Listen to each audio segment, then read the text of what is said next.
Yo, what is going on, guys? Fitty here. You probably already seen many Training Cave videos, but I kind of want to give my own spin and take on it and kind of show you guys, the concept of Training Cave. It should be coming to the global version relatively soon. There's been a few data mines saying that it's already in the files, and it should be coming, like I said, soon. Today's video I'll be showing you guys what Training Cave is, what it does, and how it can help your Grand Cross account. There's a total of 12 possible battles you can do in Training Cave. Now, I know a lot of people won't be able to do all 12 because most likely their gold box is not going to be up to speed by the time Training Cave comes out. I mean, for me, it took me actually a little while before I was able to complete all of Training Cave.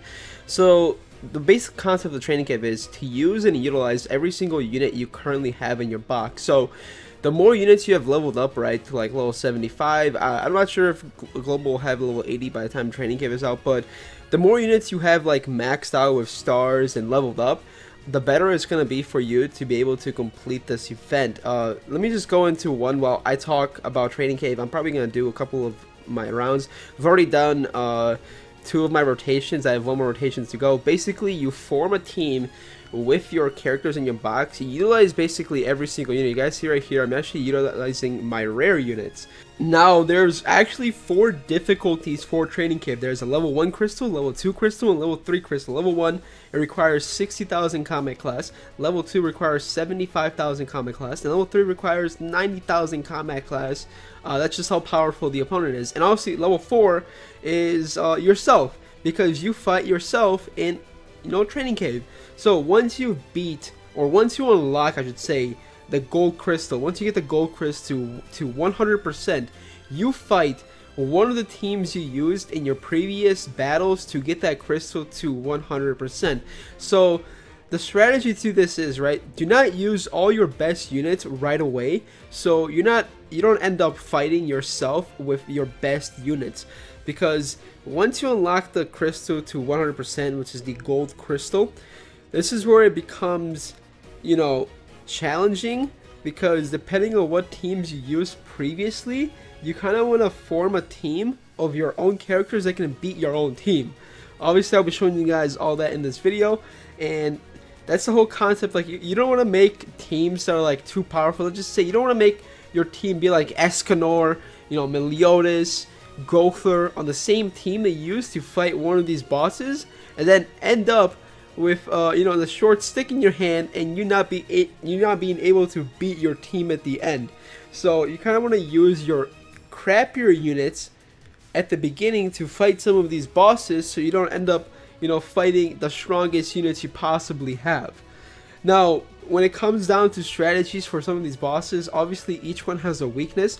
For example, this one right here, Red Slater absolutely dominates this event, because if Red Slater uses his debuff card, basically the enemy can't even attack you because all her attacks are debuffs, so you disable debuffs on this fight. Now, for different fights, there's going to be different strategies, like I said. So once Global comes out with Training Cave, I'm pretty sure multiple people are going to make strategies and guides on how to beat Training Cave. In today's video, I'll be showing you guys basically kind of a sneak peek at what to expect from Training Cave once it comes out to the global side version of the game. Right here, you guys saw I got a bunch of rewards right here. Right here, we're on the final battle, obviously, of Training Cave. Once I beat this battle right here, I unlock the gold crystal and basically fight a team that I used previous in the battles. Now, a little sneak peek for you guys, I'm actually going to be fighting this red team I'm using right here, because obviously the game realized it was my best team.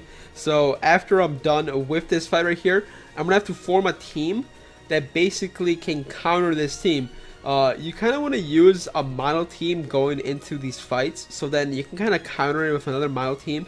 For example, I'm using a mono red right here to beat this green enemy, and then once I fight my own team, I'm gonna form a mono blue team to be able to kind of counter this mono red team that I'm using right here, so it's much easier for me to get the final rewards. And trust me guys, you don't want to miss out on the final rewards, because the final rewards are where you get the purple crystals in order to engrave your gear, the engravement crystals. I think that's what they're called.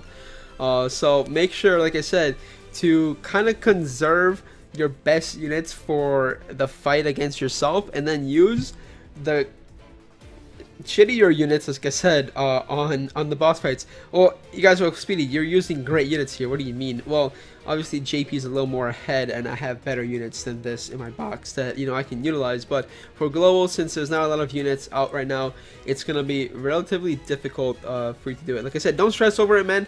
A lot of people won't be able to do all the fights. It's completely fine. It's a gradual progression throughout the game. And yeah, let's go into the final fight right here that we have. Okay, so we're here on the last fight. After beating all three, you unlock this fight right here, right? So once you complete the crystal and get it to 100%, you unlock this special fight. Now you can check what team you're facing right here. So I'm facing my mono red team that I used on my recent battle. So I have to go in and create a team that can possibly beat that team. That's why you want to save some of your good units to kind of face your good units, right? If you know what I'm saying. So you got to save some of your good units to face the good units you used on one of the events. So I'm going to form a team right here of what I think are probably my best units for this event, and basically go in and destroy my mono red team. Let's see, who do I take here? I'll just put Blue Jericho in the back, why not? And then let me give some link partners so we can make sure to outspeed here. And then we are set. Wait, give me the link partner. Hello, what are you doing? We are set to go. Pretty sure I can use them. Yeah, there we go. So we outspeed barely right there. You see right there, we're facing one of the teams that I'm probably going to struggle with a lot, because we are facing Gowther, Helbram, and who was the last one? Red King. So this fight's going to be actually challenging, but after you beat this fight right here, which is the fight against yourself, you get the good rewards, which could be anvils. You could get the stones. Well, you're guaranteed to get 3 stones, right? 3 or 5 stones. And then it's basically an easy sailing from there. So we're gonna have to target probably Gowther first, because I do find him a threat. So you gotta assess the threats here, right? You gotta assess the threats here and go like that. So it's gonna be one of the more difficult fights, but we have type advantage, so this should be relatively easy in beating it. But guys, Training Cave is simple as long as you get the concept down of how it works. It should be really easy to get the hang of and do it. I do recommend, you know, leveling up a lot of your you know, trashy, you know, SR to rare units to be able to actually compete in this, because it will be a lot easier for you guys, trust me. It does make it easier, just, you know, working on the trash. Basically the reason why Training Cave I think was made is to utilize every single unit you have in your box. Like, they literally make you level up your units. I mean, I think it's a good concept. I like the concept. It's actually a pretty fun activity to do as well. Really fun, I'm not gonna lie, and it's actually, you know, engaging, and it makes you use all your units in your box to the best of knowledge. When you're like, oh, why do I need this like crappy SR? Well, here you go, you need it for Training Cave, so you can be able to get UR gear. So right here we beat off the team with a little to no ease right there. And nice, we get the good drop, which is the 5 of these purple gems. The purple gems, like I said, are used for engravement to get UR gear. So you need these gems to get UR gear. I'll show you guys right here. So once you complete the Training Cave, you can't do it. It resets every week, so you can do it every single week to get, I think you can get 15. You can get 15 engravements crystals each week, which I mean is not a lot. And right here you guys can see it will not let me go in until 3.5 days from now, right? So take a look at my box right here. How many engravement crystals do I have saved up? I have 36, so not bad. I can make 3 UR gear pieces. The way you make UR gear pieces is go to Merlin, talk through right here, you choose the character you want to have a UR gear piece for. For example, let's say Merlin. Click OK, then you click this right here, you choose whichever gear you want to make UR. Let's say, for example, this one.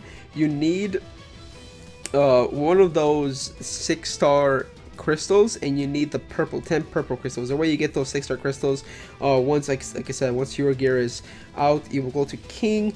It's basically these 5-star gems. You gotta awaken it to 6-star. So it is a hard process, and it will cost you a lot of resources to get one UR gear set. But trust me guys, at the end of the day, UR gear is 100% worth it, just for the simple fact of how much extra stats it gives you right here. For Escanor, I have UR gear, and he's just like literally a freaking beast with UR gear. I'm saying attack and defense, 46k, CC, combat class. I mean, dude, honestly, it's really good. Not to mention, you also get anvils and hammers, so you can kind of improve on those stats you have. For example, let me actually engrave this stat right here. So boom, there we go. See, I mean, it's really, we got 2% from that. Nice, not bad, not bad. So our CC is even gonna go even higher.